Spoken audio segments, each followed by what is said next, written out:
Bismillahirrahmanirrahim. Assalamualaikum warahmatullah. Mga kababayan, dito naman tayo ngayon sa ating programa at ang paksang na aming tatalakayin ngayon is Common Questions Concerning Jesus Christ. Ang mga karaniwang tanong patungkol kay Hesukristo. Bago mag-umpisa ay Ustad Abdullah Kuti, Assalamualaikum. Waalaikumsalam. Ito po ay dating ministro ng Iglesia ni Cristo at alhamdulillah also he graduated at journalism at Lyceum of the Philippines. Okay. Anong taon yun?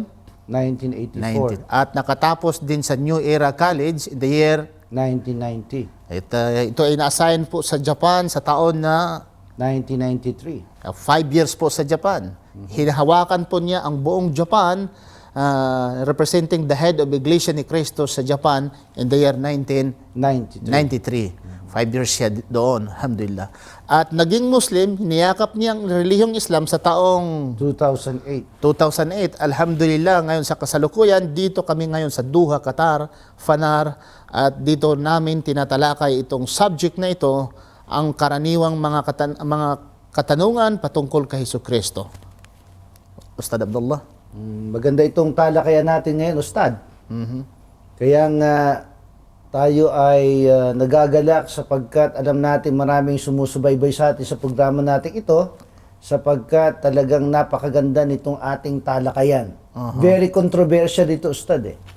Sapagkat maging ang iba't ibang sekta mismo sa Christendom, no, ay may iba't ibang pagkakilala patungkol kay Hesukristo. Ano ba ang kanyang likas na kalagayan? Mayroon pong mga katanungan, Ustad Abdullah. Mayroon pong mga katanungan dito sa mga hindi mga Muslim. Bakit daw tayo na mga Muslim ay hindi naniniwala kay Hesukristo bilang Diyos? Ano po yung masasabi nito? Masasabi natin dyan, Ustad, tungkol sa hindi natin paniniwala na si Hesukristo ay hindi Diyos at kailan may hindi natin sa sinasamba sapagkat siya rin mismo ang may sabi patungkol sa bagay na yan. At ako'y gustong magbasa sa simulat mula pa dito sa Juan 8:40 na ito'y pahayag mismo ni Hesukristo.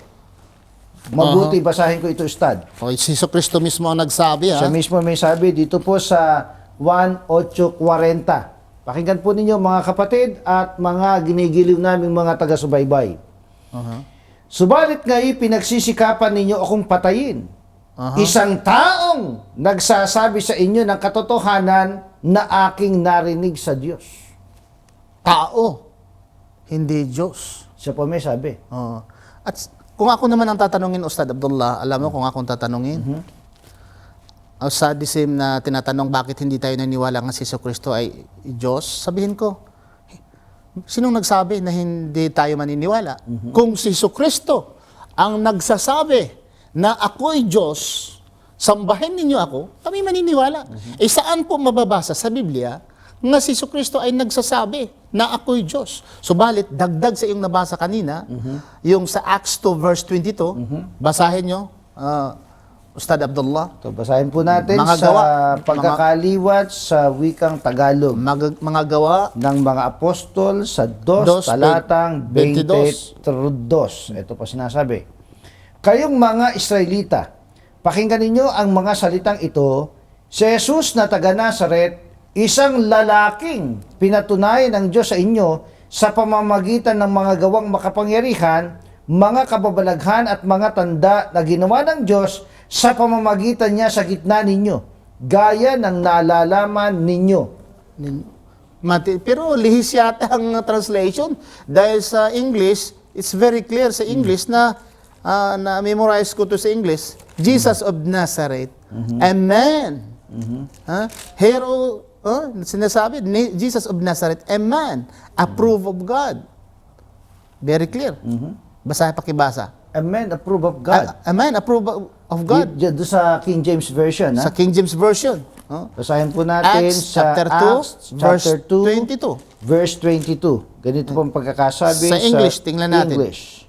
Mas Ye men of Israel, hear these words, Jesus of Nazareth, a man Amen. approved of God among you, by miracles and wonders and signs, which God did by him in the midst of you, as ye yourselves also know. Isang tao. Sinong nag-aproba? Ay Diyos. Sa kanyang mga gawain, sa kanyang mga himala na pinapakita sa tao, inaaprubahan ito ng Diyos. Siya ay isang tao ayon sa Biblia. Sa mga gawa 2:22. Kaya- Kung sasabihin man nila nga si Jesucristo ay Diyos at tao, ay dagdag bawas na yun. Dahil hindi sinasabi sa Biblia na si Jesucristo ay Diyos at tao. Silang nagsasabi. Ang sinabi ni Jesucristo at ang Biblia, si Jesucristo ay tao. Hindi Diyos at tao. At saka may patakaran dyan, Ustad, pagka nagdagdag bawas. Ano ba May ang parusa? patakaran ng Biblia riyan. May paparusa ba Basahin sa natin. mga taong nagdagdag Kung gaano bawas? ka delikado Sige, babasahin nga kapag natin. ka ang isang tao o predikador, lalo na predikador ng Biblia, ay nagdagdag o kaya ay nagbawas ng mga bagay na nakasulat sa Biblia. Alam niya, ng mga dating kasama nating mga pastor, mga pare, Sige nga, ng ibasa. Kristyanismo. Ito po. 22:18 hanggang 19 ng Apokalipsis. Revelasyon. Aking binababalaan ang bawat taong nakikinig sa mga salita ng propesiya ng aklat na ito. Kung ang sino man ay magdagdag sa mga ito, idaragdag sa kanya ng Diyos ang mga salot na nakasulat sa aklat na ito. Mga salot. At kung ang sino man ay mag-alis sa mga salita ng aklat ng propesiyang ito, aalisin ng Diyos ang kanyang bahagi sa punong kahoy ng buhay at sa banal na lunsod na nakasulat sa aklat na ito. Matindi, Ka-OJ, sa sinasabi or Ustad Abdullah, na sinasabi ng Biblia. Walang dagdag bawas pala. Wala palang kumilik doon. Wala. Wala, ano? Wala. Walang dagdag bawas eh. So, dito, makikita natin kapatid. Ano pa kaya mga kasunod? Sabihin lang, may rason naman sila. Hindi nyo alam sa Biblia nagsasabi, I and my Father are one. No. Ako at ang Diyos ay isa lamang. Controversial na naman Juan yan, Gis, Ustad. 30. Juan sabi, Gis 30. I and my Father are one. Tama, ako at ang Ama ay iisa. Ano masasabi natin dito? Basahin natin yung mismo muna, yung Juan Gis 30 na yun. Babasahin natin. Basahin muna natin, tsaka natin Yung basahin natin ang context. yung konteksto. Basahin Oh, muna natin bakit Juan ba? Gis 30. Oh. Basahin natin at pagkatapos ay Yung context niya, yung basahin kasama. natin mula sa 27 hanggang 30 para malaman ang konteksto. Oh, kasi yung iba teksto lang, conclusion kagad. Conclusive kagad So ito, basahin natin ang context, ang kasamang mga teksto nito, before and after. Yun. Kung anong ibig sabihin. Basahin muna natin yung 30. Okay. Ako at ang Ama ay iisa. Bakit siya nagsabing iisa? Tuldok. Intindihin natin. Tuldok na eh. Huwag nang magbigay kaagad ng conclusion. Dahil kung magbigay ng conclusion na siya ay iisa, yan Diyos na, ay magbigay din tayo ng pansin sa ibang talata ng Biblia at kapitulo ng Biblia. Dahil may sinasabi sa Juan 17:23. Basahin muna natin yung 27 pababa ng 30. Sige, basahin mo muna. Para lalong luminaw at bago natin basahin yung 17, Sige, 23. basahin mo yung Ito po context. sinasabi. Oh. Pinapakinggan ng aking mga tupa ang aking tinig at sila'y aking kilala at sila'y sumusunod sa akin. Sila'y binibigyan ko ng buhay na walang hanggan at kailanmay hindi sila mapapahamak at hindi sila aagawin ng sinuman sa aking kamay.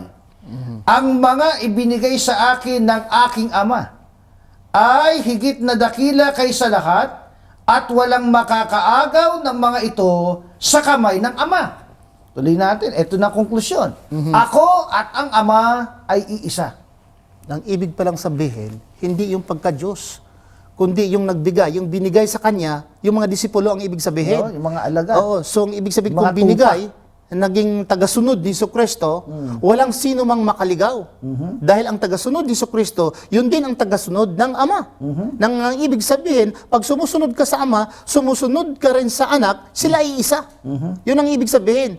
Isa sila sa kanilang purpose. Ano pang purpose sa Tagalog? Layunin. Ang layunin ay isa sila. Na ang tao ay mapapasalangit. Yun ang ibig sabihin. Kung very naman literal sila na isa talaga ay Diyos, Sundan natin yung sundan. sundan natin takbo ng kanilang kaisipan, Ustad. sige, na kung mo iisa pinalilitaw nila na iisang Diyos kasi dinugtungan eh. Oh. Ako at ang Ama ay iisang Diyos. Okay. Ginawa nilang ganun Sundin eh. natin. Sundan natin, Sakyan takbo natin. sakyan natin yung kaisipan ng sandali. Literal. Bagamat hindi totoo, sakyan natin sa mandali. Okay. Makita natin sa Juan Yung 17. Oh, yan. Pakibasa sa Juan 17, versikulo 23. Ito po ang sinasabi. Ako'y sa kanila at ikaw ay nasa akin, upang sila'y maging ganap na isa, upang malaman ng sanlibutan na ikaw ang nagsugo sa akin, at sila'y iyong minahal kung paanong ako'y iyong minahal. 17. 23. Okay. Sa English, medyo malinaw kasi ang English. Iba dyan Sige, sa... basahin natin sa English. John 17 verse 23. 23. Tingnan natin dito sa English. Sa English. I in them. Them plural. Ako ay sa kanila. Ako ay sa kanila. I in them. Ako ay sa kanila. And thou in me. At ikaw ay sa akin. That they may be made perfect. Upang ikaw ay maging ganap. Made perfect in one. Matindi. Mayroon pang perfect in one. So, Ito ganap ay na maging isa. King James Version, ha? Ganap John na maging 17 isa. verse 23. That may be made perfect in one, and that the world may know At upang malaman ng buong sanlibutan that thou hast sent me na ikaw ang nagsugo sa akin and hast loved them at nagmahal sa kanila as thou hast loved me. kung paano ako'y minahal mo. Patuloy natin sa 24. tuloy Versikulo mo 24. Father, I will that thee also whom thou hast given me be with me where I am, that they may behold my glory. Nako, matindi. Brother, nang ibig palang sabihin, dito, pag sila ay one, kung one nang sasabihin natin, Mapanganib yan. mapanganib. Dahil yung mga disipulo, them, thee, ginagamit ni Kristo eh. Them, thee, that they will made perfect in one. Maging kompleto tayo na Ganap na isa. ganap na isa. Para Yung mga apostoles ni Kristo at saka siya ay maging ganap na isa. yun. Kaisa rin nila ang Ama. Delikado Yun, yan. so, Kasi ilan yung mga apostoles? 12. So kapatid OJ, Tapos idagdag mo pa si OJ Kristo. or Ustad Abdullah, ganito. Pagpapatuloy natin itong magandang usapan natin. Okay? Mamaya, itong una lamang na kabanata, kasunod na kabanata, ay tatalakayin natin. At iisa-isahin natin itong paksa ng ang mga karaniwang katanungan patungkol kay Jesus Kristo. Assalamualaikum warahmatullahi wabarakatuh.